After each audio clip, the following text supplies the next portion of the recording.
What's up guys, Connor Wells here, hope you're all good. I'm not well. So yeah, I went to the doctor's the other day. Turns out I've got nodes on my throat, which ain't good. So it explains why my voice sounds a little bit deeper. Plus I'm recording this in the morning. Anyway, let's jump into today's video. Firstly, I just want to say a big thank you to everyone. Last weekend was my birthday. I'm officially 22 now. Yay. But no, joking aside, it was an amazing weekend. Thanks everyone for coming down to the Angels Share. It was a fucking quality gig. This is probably why my voice is so fucked at the moment, because yeah, I played for like 2 hours and 45 minutes straight, so I'm absolutely knackered. But I've got a week off of gigs. Well, I say a week off, gigging at the weekend. But yeah, details to come. Now, talking of gigs, that is actually, if you can tell by my little clickbaity title, that is the topic of today's video. The title of today's video is 5 reasons why I hate gigging. Now, of course, you guys know I love gigging, but there are 5 key reasons why. This sort of balances it out. So let's jump in to reason number 1. Chasing payments. The amount of times this year where I've been chasing payments from pubs or venues and clients is unreal, where they say that they haven't had the chance to go to the bank or they don't have online banking. Who doesn't have online banking these days? Seriously, it's crazy. Now, I promise this video isn't going to be a rant. It's literally just a collection of stories about my experiences with gigging. But chasing payments has got to be up there as one of the worst things about gigging. Especially like clients who book you to pay like their Christmas parties or New Year's Eve. You know, New Year's Eve is a big night for a pub or a restaurant, and you know, most places are expected to pay up front. Now, when they say, oh yeah, we'll just pay you on the night, no, that's a big night, and if I get a cancellation like a few days before New Year's Eve, there is a very, very small chance, like none at all, that I'll get another booking to cover my costs. So yeah, chasing payments is definitely a downside to gigging. Reason number 2, double bookings. I think last year was probably my worst year for double bookings until 2018 happened. The amount of times this year that I've walked into the venue that I'm about to play, introduced myself, you know, hi, nice to meet you, Connor Wells, I'm playing here tonight, where do you want me to set up? And then there's already a band setting up.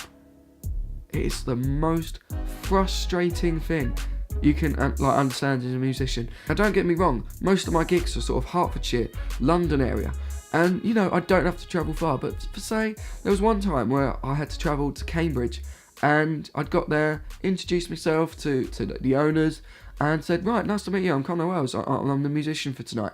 And they goes, oh, we've already got a band booked. I was like, are you kidding? And that can be really, really frustrating, and that feeling, it just never gets old, and it's not a good feeling as well. You're spreading the word on your socials, your Facebook, your YouTube, your Twitter, Instagram. You're doing a lot to help them out, you're doing a lot to help yourself out, and all that time and effort for nothing. It's not a good feeling. Reason number 3 now. Borrowing equipment. The amount of times this year, I think, this year's been the worst, particularly because I've gigged more than I ever have this year. And the amount of times where someone has booked me for the gig and then just say, oh, all you need to bring is your microphone and lead. And I was like, yeah, that's fine, you know, it's fine. I prefer to use my own mic anyway. That's just personal preference. If you're a singer, let me know. Do you prefer to use your own mic, or are you quite happy using the venue's mic? I just personally prefer using my own. You know, it's one that I get along with really well. It's a Shure SM58 and it's quality. Never been let down by it. It's got a couple of dents in it because of use, so I do need to buy a new sort of pop shield thing for it. But other than that, I'm quite happy with my mic. Anyway, the amount of times this year, you know, get a message from someone who's booked me for a gig. All you need to bring, your guitar, your leads, and a mic lead and all that. That's fine. Happy days. I'm more than happy to. But then you rock up to the venue, get yourself all set up, and then the promoter or the person who books you says, oh, there's 2 other acts playing tonight, do you mind if they use your mic and lead? That wasn't part of the deal. So many times that has happened, it's crazy, you know. I'm all for helping musicians out, you know, we're a big circle, and it's all about helping each other out, you know. If I can't make a gig, you know, if I'm ill, like I am now, I probably shouldn't even be talking this early in the morning.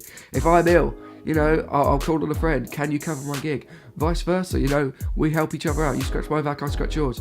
But if it's really like, you know, if it's really last minute, it can really throw you off, you know. You get into a certain frame of mind, a mindset before you gig, and that can really affect it. So it can be a bit annoying. I'm more than happy to, but it's just one of those bug-bearing things where the promoter or the person who booked you says something and means completely something different. I really do apologise for the hoarseness in my voice. I've literally just had to go and get a cup of water. A cup of water? I sound like I'm free. A glass of water. Anyway, moving on to number 4. Oi, mate. Yeah, mate. I know you're halfway through a song, but that's fine. You know, you can talk halfway through a song and sing in a verse. That's fine. But mate, I bet you can't play Wonderwall. Can you play Wonderwall? I bet you can't. No. Can you play Wonderwall? The 4 most dangerous, hurtful, and upsetting words any musician wants to hear. They are unspoken words. It's like, you're not allowed to say Lord Voldemort, they're unspoken words, you just don't say them. And I don't know what it is, but I do not like playing Wonderwall. I know it might be following the herd and being a sheep, but it's just one of those songs that I just do not like playing. And I hate when people request to play it for you. I had a gig this year at the Angel Share, one of many I've done this year, and there was like 4 or 5 guys on a stag, and he lost a bet, and for some reason they were doing bets during a gig, but that's fine, not on my concern. His dare was to sing a song, and coincidentally I was there with my microphone and full PA set up and my guitar, and I had to play Wonderwall for him whilst he sung very badly. And for the rest of the night, my microphone stunk of beer. It's not a good smell. I don't drink, so my microphone smells absolutely fine. It smells like roses. It smells like what Imagine the Queen farts like. But it smelled like beer for the rest of the night, and that was not a good experience. So no, if you're at a gig, for future reference, if you're planning on coming to one of my gigs, please do not request me to play Wonderwall. I don't want to. This leads me on to point number 5. Can I sing with you? There's been lots of times this year where there's been a drunk guy or a drunk girl who literally just wants to harass you the entire night. I'm all for taking requests. Requests is part of the deal. If you're doing a covers gig, you're expected to play people's requests, and most times I oblige. I'm quite happy to play requests, except Wonderwall. But it's when they just sort of harass you and say, can I sing with you? Or I bet you can't sing this song. That's the annoying bit. That's very, very annoying. Another gig at the Angel Share. All my bad experience seems to be happening at the Angel Share. It's crazy. But that's Hitchin for you. Welcome to Hitchin. Anyway, another gig at the Angel Share. I don't know who this woman was. I haven't seen her since. I hope she got home okay. Now at the Angel Share, it's a 2.5 hour gig.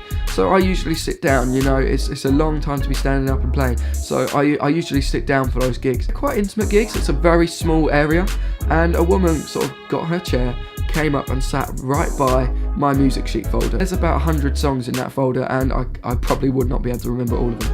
And that's why I'm a very poor musician. She just sort of sat there leaning on my music stand with my folder, sort of turning pages as you do during a gig. She carried on and found a song that she liked. I think it was Dakota by Stereophonics, and she just went, can I sing that with you? And I was like, no. 1, you're drunk.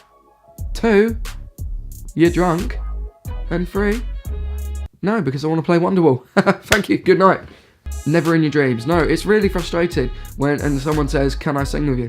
And I know it sounds mean, but I'm booked to do a job, and I want to do that job to the best of my ability. I don't want my equipment breaking. This equipment costs me a lot. If my PA goes down, or if I lose my microphone, it gets broken, that's my income lost for like a good couple of weeks or so. Someone says, oh, can I play your guitar? Can I do one song? I'm like, no.